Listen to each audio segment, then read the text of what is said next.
Imagine detecting a human without any sensor, no camera, no PIR sensor, not even touching the device, just Wi-Fi. Yes, the same Wi-Fi signal your phone uses every day can actually reveal when a human walks in a room.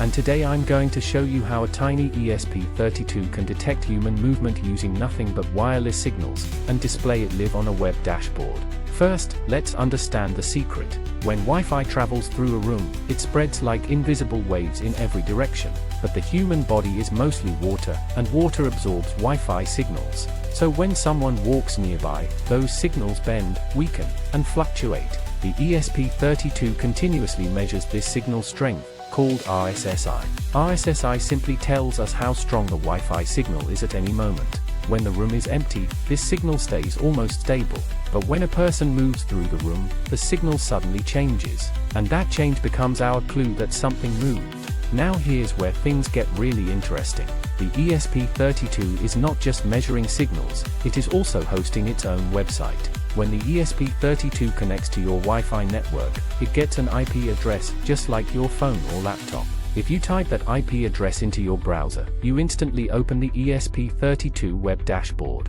No cloud server, no internet required, everything runs directly on the ESP32. Now let's look at the dashboard. The first graph shows the live RSSI signal strength.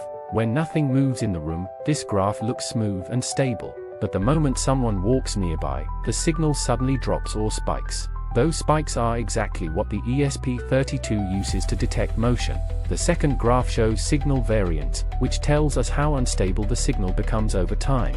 Higher variance means something is disturbing the wireless signals, and that disturbance is usually human movement. The third value shows motion energy. This is a calculated value based on how fast and how strongly the signal changes. Higher motion energy means stronger movement in the room. And below these graphs, you'll see something really cool, a live serial terminal running directly inside the web page. Every message the ESP32 normally prints to the serial monitor is streamed to the browser in real time. So instead of opening Arduino serial monitor, you can watch the logs directly from your phone or laptop.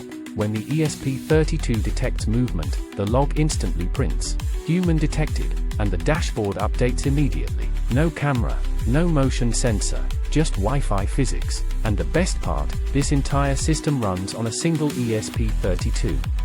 I'm connecting an ESP32 to my laptop and uploading the code for a human detection project. If you want code for this project, comment code and subscribe to my channel. Once the code is uploaded, the ESP32 starts monitoring Wi-Fi signal changes in the environment. The system works using a Kalman filter-based detection method, which helps analyze small fluctuations in the Wi-Fi signal. Normally, when the room is empty, the signal remains stable, but when a human enters the room or moves around, the Wi-Fi signals change slightly because the human body affects how the signals travel. The ESP32 detects these changes and processes them using the Kalman filtering effect to remove noise and identify real motion. When the system confirms human presence, the blue LED on the ESP32 immediately turns on. At the same time, the live dashboard on the web page updates in real time, showing that a human has been detected. So with just an ESP32, Wi-Fi signals, and signal processing using the Kalman filter, we can detect human presence and visualize it instantly on a live web dashboard.